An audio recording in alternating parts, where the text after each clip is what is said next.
Ketika malam mulai bicara dan setan pun kehabisan kerjaan, disinilah mereka bercerita.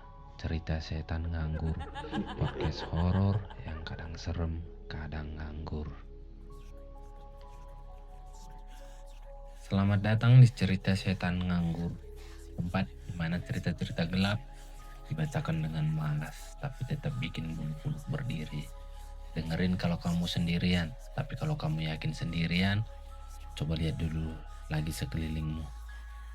Oke, kita mulai cerita kita. Gua pindah ke rumah kontrakan kecil paling pojok di sebuah gang sempit. Rumahnya murah banget. Curiga juga sih, tapi ya namanya budget pas-pasan.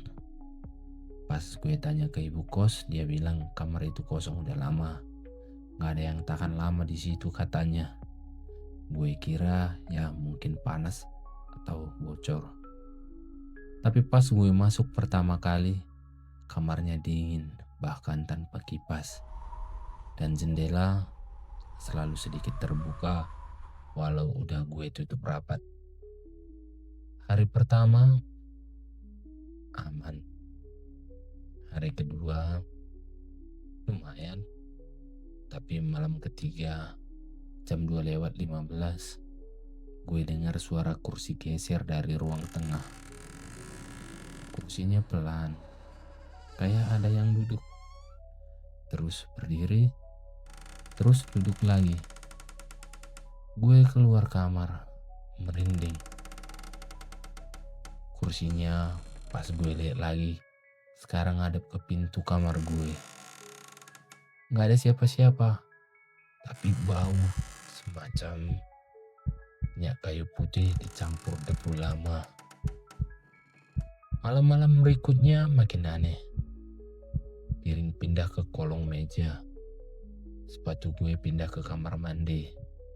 Bahkan gelas kopi gue hilang. Muncul di tempat cuci piring, tapi ke dalam keadaan kering dan bersih.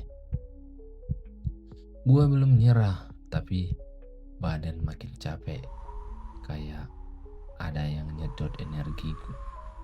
Tidur gue tiap malam. Suatu malam gue dengar suara ketawa pelan dari dalam lemari. Suaranya serak, kayak ketawa tapi sambil kesel. Gue ambil sapu, gue buka tuh lemari. Kosong. Tapi lagi-lagi bau minyak kayu putih. Besoknya gue ngobrol sama tetangga sebelah. Dia nanya, "Kamu tidur di kamar yang paling pojok ya?"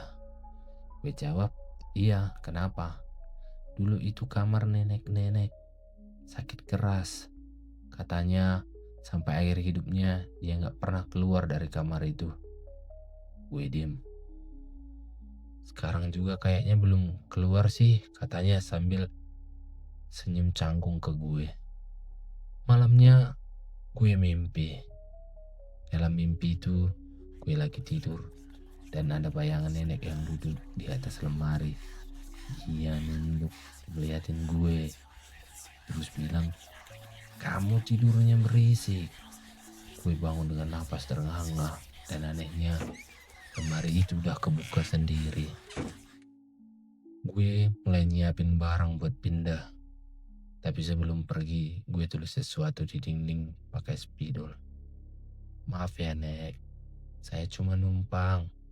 Gue keluar sebentar buat ambil tas. Pas balik, gue kaget. Tulisan gue udah ditimpal dengan tulisan, "Gak apa-apa, asal jangan ganggu waktu tidur saya." Gue ngerasa lemas, tapi juga agak geli. Karena ternyata si nenek tuh cuma pengen ketenangan tidur.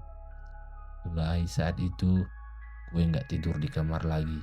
Gue pindah ke teras. Siang, gue kerja remote dari luar. Karena kalau siang gue masuk kamar, bau minyak kayu putihnya makin kuat. Dan bantal gue selalu dilempar keluar kamar sendiri.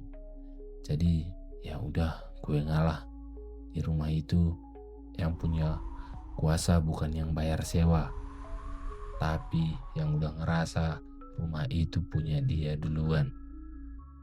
Begitulah cerita kamar yang katanya kosong, tapi ternyata nggak sepenuhnya. Kadang yang tinggal di situ cuma lagi nggak pengen diganggu. Terima kasih udah dengerin cerita setan nganggur. Jangan lupa kalau kamu pindah ke tempat baru dan kamar terasa terlalu tenang, mungkin bukan kamu yang pertama tinggal di situ. Sampai jumpa di cerita selanjutnya. Dan ingat, jangan dengerin podcast ini sendirian, tapi jangan juga berdua. Kadang yang ketiga juga bisa muncul sendiri. Bye-bye.